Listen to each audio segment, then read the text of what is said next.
Hello, boys and girls. Hope you're all doing really well today.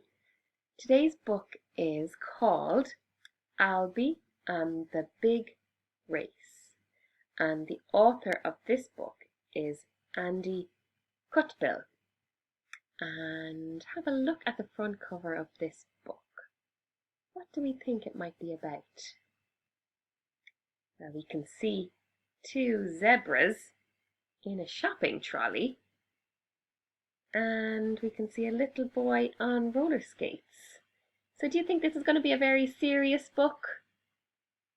I don't think so. I think this is going to be a really, really fun book. Shall we start reading and find out? Great idea.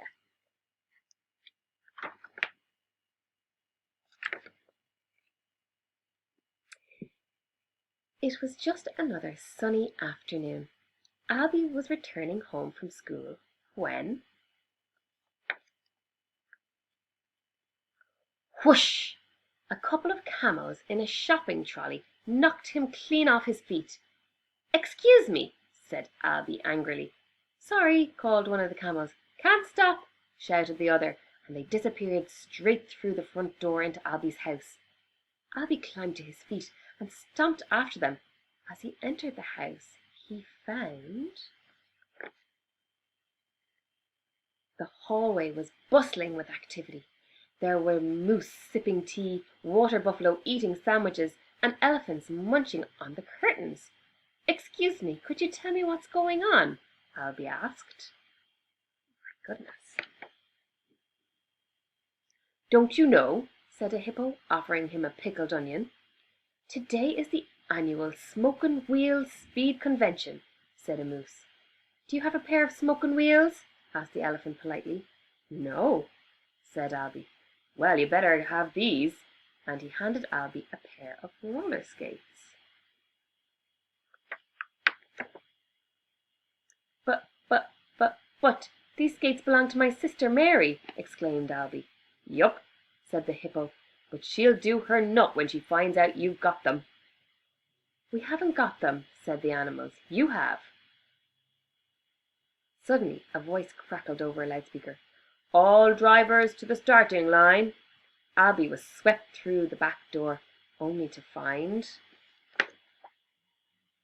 the most enormous racetrack he'd ever seen. It was made from doors, floorboards, beams, and rafters.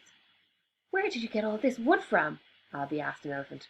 "We borrowed it," said the elephant, winking. Oh.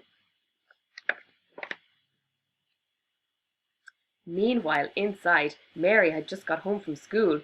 She was about to go upstairs to her room, when she noticed the entire staircase was missing. "Albie!" she screamed. "Where's the staircase?" Oh dear, Mary is very cross. Behind the house, the race was starting. "On your marks," yelled a rhinoceros. There were penguins on a hostess trolley, a moose on a television set, and a herd of zebras inside a grandfather clock. Albie shuffled to the line. "Get set," shouted the rhino. "Go!" And they were off. With tires screeching, they thundered round corners, hurtled through twists and turns, and soared over terrific jumps. But suddenly Albie spotted a flash of red hair through the kitchen window. "Mary!" he gasped. "Sister alert!" cried the rhino. "Abandon the race!" screamed the animals. But Albie couldn't stop. And just as Mary walked out into the garden, wallop! She promptly joined the race. "Albie!" Oh dear, poor Mary. "What on earth are you doing with my roller skates?" Mary screamed angrily. Albie couldn't see where he was heading. "An elephant gave them to me," he shouted. "The same elephant that pinched all these floorboards, I suppose," yelled Mary. "No," wailed Albie. "I think the pesky penguins took those." And he crashed through the winner's tape. Mary was catapulted straight onto A runaway grand piano. But Albie, Mary screamed as the piano hurtled towards the back door. A house with no doors, beams, or floorboards is very likely to... What do you think is going to happen? Fall down? Asked Albie. Uh-oh. Crash! Oh dear. Look at the house. I think they're going to be in big trouble. Albie! Screamed Mary. Oh, flips, said Albie.